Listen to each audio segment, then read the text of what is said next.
Bonjour et bienvenue dans la régie. Donc la vidéo va démarrer dans un instant, mais avant je voudrais vous prévenir, elle n'est pas complète.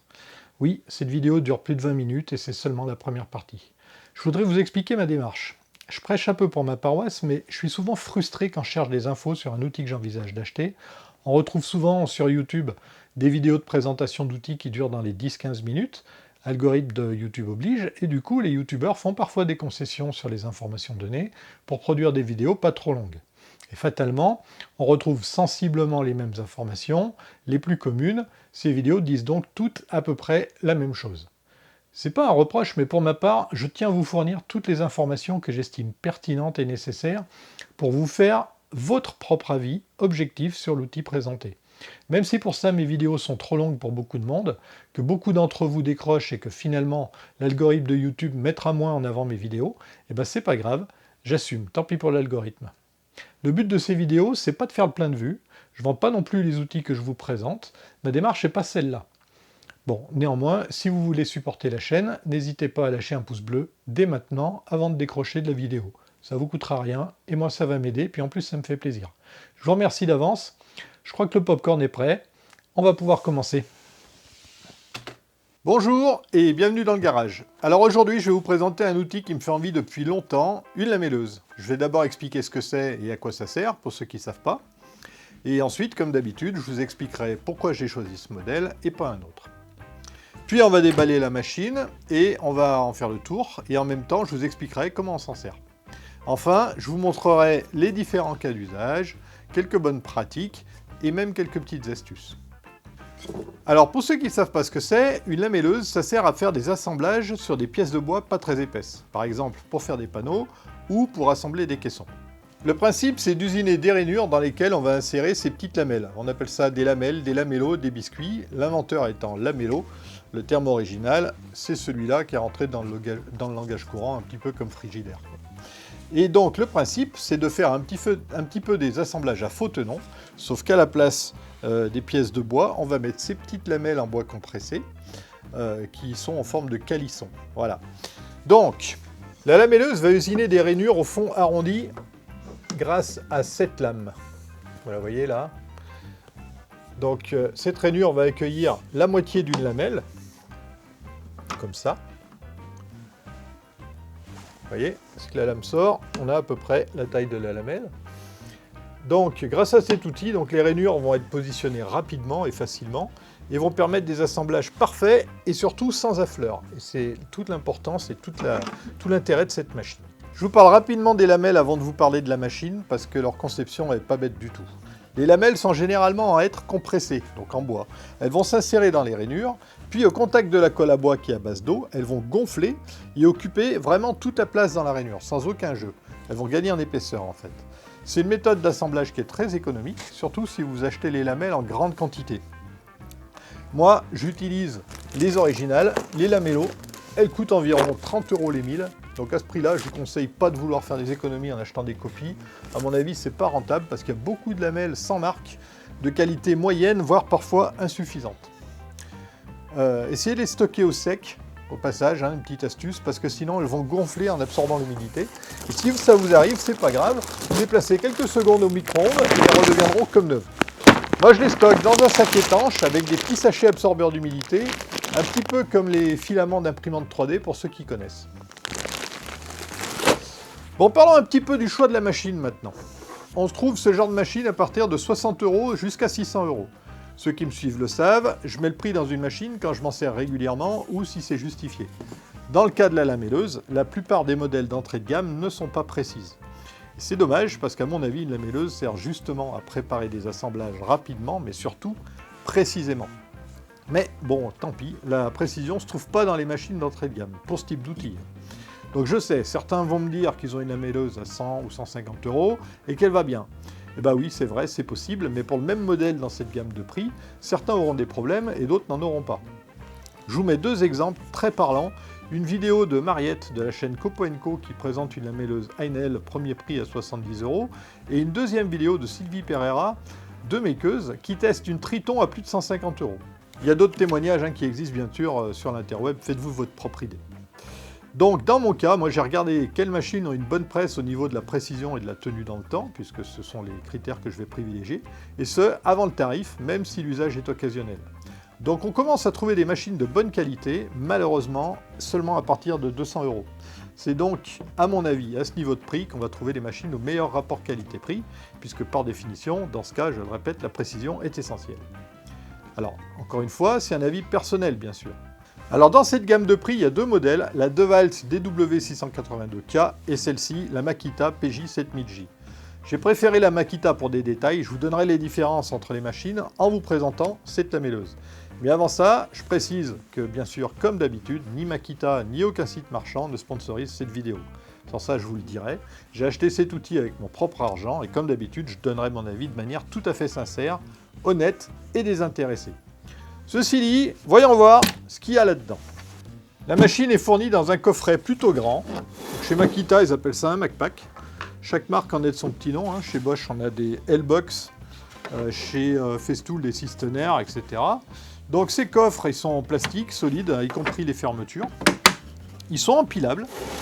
Vous voyez, ici, on a des fixations qui permettent de les fixer empilées entre elles. Donc c'est pratique pour tous les artisans dans le camion, par exemple. Voilà. Le rangement, j'arrive à l'ouvrir. Le rangement est facile. Il y a un bout de plastique moulé. Voyez. Il y a un bout de plastique moulé ici au fond qui propose un emplacement pour la lamelleuse et pour les accessoires. Donc voilà. C'est rangé. La machine a un câble de 4 mètres, du coup le grand coffret c'est pratique pour ranger. En comparaison, chez DeWalt, le coffret est un peu trop petit et il est galère à fermer. En revanche, comme la boîte est très grande, les accessoires ont tendance à sortir de leur emplacement. Voilà. Donc c'est dommage parce que moi j'aime bien quand chaque chose est à sa place, mais bon, je suis peut-être un peu trop maniaque. Une boîte un petit peu moins haute aurait peut-être été plus adaptée, mais bon, c'est pas grave. Je déballe tout et on voit ce qu'il y a dans le coffret. Donc dans le coffret, on trouve la notice, la lamelleuse bien sûr,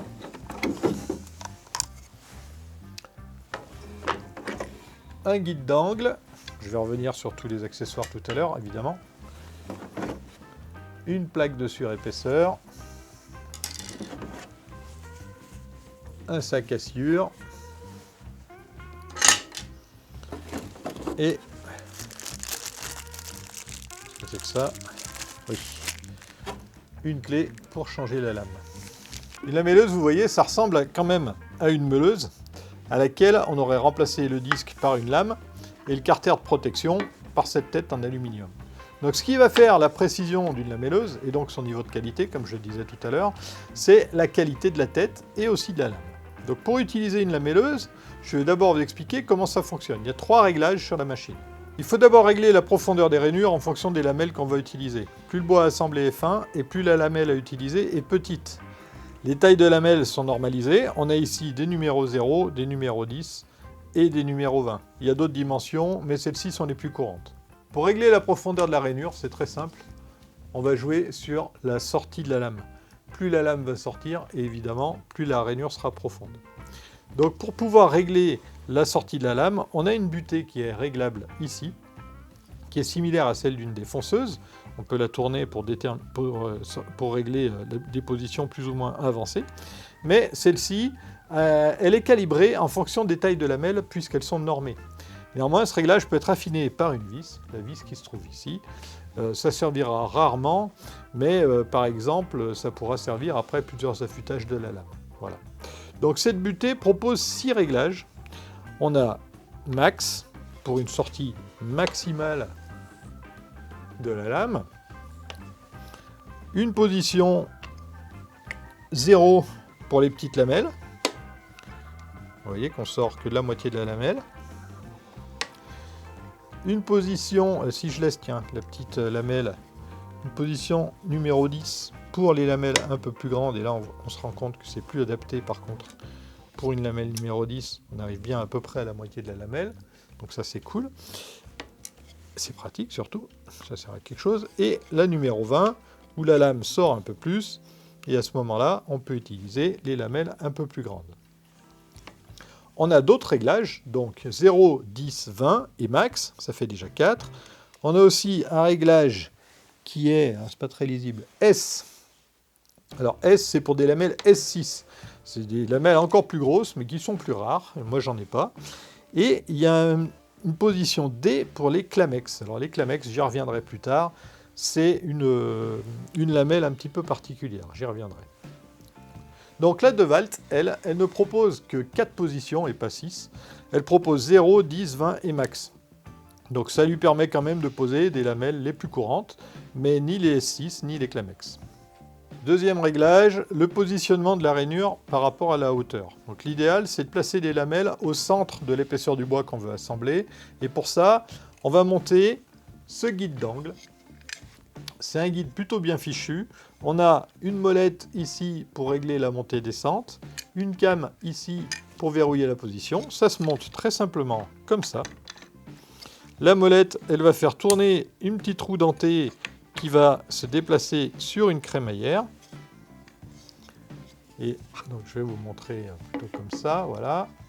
Vous voyez, on règle très facilement la hauteur. Et là, je vais tourner la machine pour vous montrer de l'autre côté. Ici, on a un index qui donne la distance entre le milieu de la lame et la surface de référence de la machine. Donc le milieu de la lame, il est représenté par ce trait rouge. En fait, si on regarde bien, je vais essayer de vous le montrer facilement, pas simple. Voilà, donc le trait rouge, il est au milieu de la lame, donc au milieu de la lamelle, et la surface de référence, c'est cette face-là.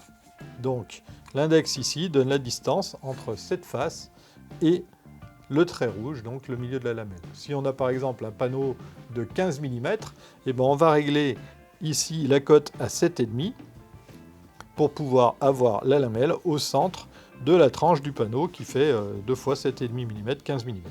Voilà. Une fois qu'on a réglé la position, on bloque avec la came ici et la position ne bouge plus. Alors je vais enlever le guide d'angle parce qu'en fait, on n'est pas forcément obligé de l'utiliser. On verra des cas d'usage plus tard. On peut alors utiliser le dessous de la machine comme face de référence. Dans ce cas, il faut savoir qu'entre cette surface et le trait ici, donc la position de la lame, on a 10 mm. Sur la DeWalt, le guide d'angle est incorporé à la tête. C'est un système un peu différent. Le verrouillage ne se fait pas par came, mais avec une vis. Troisième réglage, cette fois-ci, on va pouvoir incliner la machine et régler l'angle des rainures. Donc c'est utile pour des assemblages qui ne sont pas à 90 degrés ou à 0 degré, donc à plat. Le réglage se fait sur le côté de la machine. On a une came qu'il faut déverrouiller. Encore une fois, le blocage par came, c'est très pratique. Et on a sur le dessus ici un index qui vient donner l'angle sur le compas qui est gradué. Alors on a 3 positions pré-réglées, 0 degré, 90 degrés et 45 degrés. On a une bille, vous voyez, qui vient bloquer le compas. Là on est à 45, là on est 90. Donc ça c'est très pratique. La DeWalt n'a pas ce pré-réglage, elle est un petit peu moins précise. Parmi les accessoires, il y a cette plaque de surépaisseur en plastique. Elle sert à plusieurs choses. D'abord, elle permet de rainurer des bois fins. Alors d'abord, elle se monte sur la machine comme ça. Voilà. En la plaçant donc ici, et j'avais pas bloqué là, et en configurant la machine dans cette position, on réduit la distance entre la surface de référence ici et le centre de la lame. On passe de 10 mm à 6 mm. C'est utile dans le cas aussi de coupe d'onglet, comme ça, pour remonter la position de la lamelle. Je vous montrerai ça tout à l'heure au moment de la démo. Alors cette plaque de surépaisseur, elle a une troisième utilité, c'est la pose de Clamex. Le Clamex, c'est une invention de la société Lamello, donc les inventeurs de ce système d'assemblage à lamelles. Une Clamex, en gros, c'est une lamelle comme ça, mais en plastique renforcé fibre de verre, séparée en deux, et qui intègre une came à l'intérieur qui permet de solidariser les deux moitiés. En deux mots, c'est une lamelle démontable, et qui permet donc de rendre les assemblages démontables. Donc on ne peut pas poser de Clamex avec toutes les lamelleuses, il faut remplir d'abord 2 conditions. D'abord, la lamelleuse doit pouvoir faire des rainures de 15 mm de profond. La Makita peut le faire, c'est le réglage de profondeur D. La DeWalt ne le permet pas. La deuxième condition, c'est qu'il faut pouvoir faire des rainures de 8 mm. Donc on peut faire ça facilement grâce à cette cale de 4 mm. Parce qu'en fait, on fait une première rainure qui fait 4 mm, parce que la lame fait 4 mm d'épais, puis sans toucher les réglages, on place la cale de 4 mm et on fait une deuxième rainure. Ça donnera donc bien 8 mm. On peut aussi le faire sans cale, mais c'est moins pratique. Il faut faire une rainure, il faut régler la surface de référence 4 mm plus haut ou plus bas et refaire une rainure. Donc c'est aussi un peu moins précis parce qu'on utilise une mesure plutôt qu'une cale étalon. Voilà, donc pour le principe de fonctionnement, vous voyez que c'est un outil plutôt technique. On peut comprendre pourquoi une machine d'entrée de gamme peut facilement être imprécise. La clé d'un bon assemblage, c'est un bon positionnement des rainures et un fraisage propre. Ça implique une tête de lamelleuse sans jeu et une lame de qualité. Donc on a vu quelques caractéristiques de la machine au passage. On va finir d'en faire le tour avant de faire quelques assemblages. Une lamelleuse se tient à deux mains. On la tient par le corps et par la poignée. Donc la prise en main de la machine est très bon, le corps est assez petit, donc c'est assez agréable. L'interrupteur, ici, il est monostable. Il est un peu dur, donc il vaut mieux mettre en route la machine avant de la positionner pour usiner, sinon elle risque de se déplacer quand on va basculer l'interrupteur. Et si on ne fait pas attention, on peut fraiser au mauvais endroit. Perso, j'aurais préféré une gâchette, mais pourquoi pas, c'est pas mal pour les usinages en série. La DeWalt, elle a une gâchette. Un petit problème, le bouton il est positionné sur la gauche. Ça veut dire que si vous êtes gaucher, donc là je le tiens à la main gauche, ben votre pouce il n'est pas du bon côté. C'est prévu pour les droitiers. Si je la tiens de l'autre côté, je me tiens mal pour que vous voyez, là le pouce il est positionné correctement. Il aurait fallu, pour que ce soit facilement ambidextre, il aurait fallu donc mettre l'interrupteur sur le dessus. Alors la tête, c'est quand même un élément essentiel, elle est en alu. Elle est bien finie, bien usinée, c'est du lourd. Donc la glissière, elle est souple, sans point dur. En même temps, elle est neuve. Il n'y a pas de jeu nulle part, donc ça sent bon la bonne qualité. Il y a des repères partout, c'est pratique. Donc on en trouve sur le dessus de la machine, sur l'avant, ici également. Derrière, on retrouve le centre d'usinage et deux traits qui représentent la taille des lamelles les plus courantes, on va dire. On a vu aussi le repère qui représente la position de la lame. On en trouve un de chaque côté. Et on a aussi, ici, encore un repère. Donc il y en a vraiment partout, c'est vraiment pratique. Ces repères, ils sont moulés ou usinés, je ne sais pas, et ils sont peints. Donc ça, c'est pratique, ils sont assez épais, ils sont bien visibles. Ils ne sont pas très précis parce qu'ils font à peu près 1 mm de large, mais ce n'est pas du tout un problème, parce que l'usinage est toujours un peu plus profond et plus large qu'une lamelle, ça permet d'ajuster les pièces au collage. Voilà, la DeWalt a une tête un peu moins bien finie, mais pas mal quand même. Ici et là, on a des crampons en caoutchouc pour que la lamelleuse ne bouge pas pendant l'usinage. Sur la DeWalt, ce sont des crampons métalliques qui s'escamotent dans la tête pour ne pas abîmer le bois.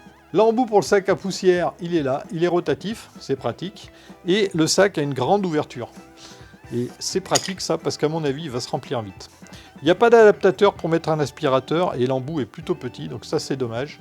L'aspirateur permet toujours un travail plus efficace. DeWalt fournit 2 embouts d'aspiration et un sac, donc c'est quand même un peu mieux.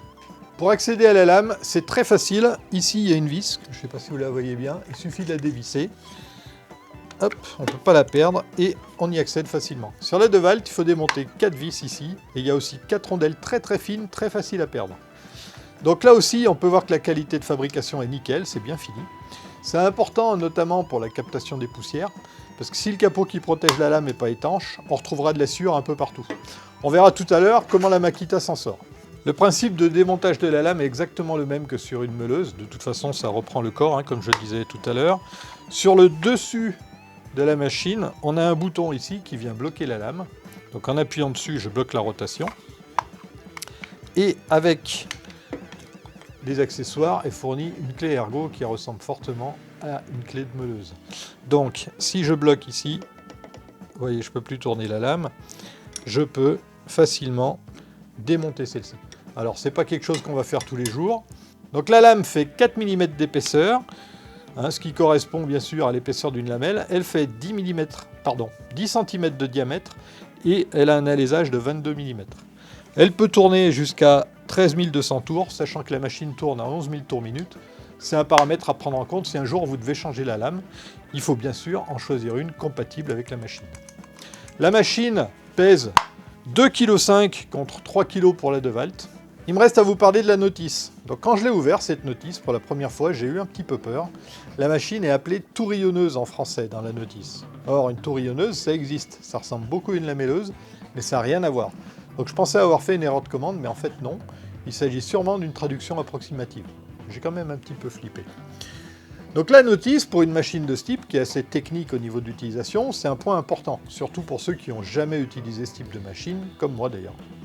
Donc celle-ci fait 50 pages, mais elle est traduite en 10 langues. Et finalement, si on compte la section des illustrations et la partie en français, on arrive à 8 pages format A5, soit 2 feuilles A4 recto verso. C'est peu, et pourtant on retrouve là-dedans tout ce dont on a besoin. Elle est bien faite. On a la description de la machine, comment la régler et comment l'utiliser pour faire 5 types d'assemblages différents. Ce qui me permet une transition parfaite pour l'essai de la machine. On va tester ces assemblages. Stop! On va tester la machine et les assemblages dans la prochaine vidéo. J'ai toujours beaucoup de choses à dire quand je présente un outillage. C'était encore plus le cas aujourd'hui avec cette lamelleuse qui est un produit technique et pas forcément en plus familier pour tout le monde. Bref, vous le savez, j'en ai déjà parlé au début de la vidéo. Si vous êtes encore là, eh ben merci à vous, vraiment. C'est le moment pour vous de liker la vidéo, si vous ne l'avez pas déjà fait en début de vidéo, de la commenter, de poser vos questions dans les commentaires. Pour les nouveaux qui découvrent cette magnifique chaîne par cette vidéo, bienvenue. Abonnez-vous et souscrivez aux notifications. Comme ça, vous serez prévenu quand sortira la suite de cette saga palpitante. Et quand vous aurez fait tout ça, éteignez l'ordi, la tablette, le téléphone et filez à l'atelier. Allez, je vous souhaite de bons bricolages et je vous dis à très bientôt dans le garage.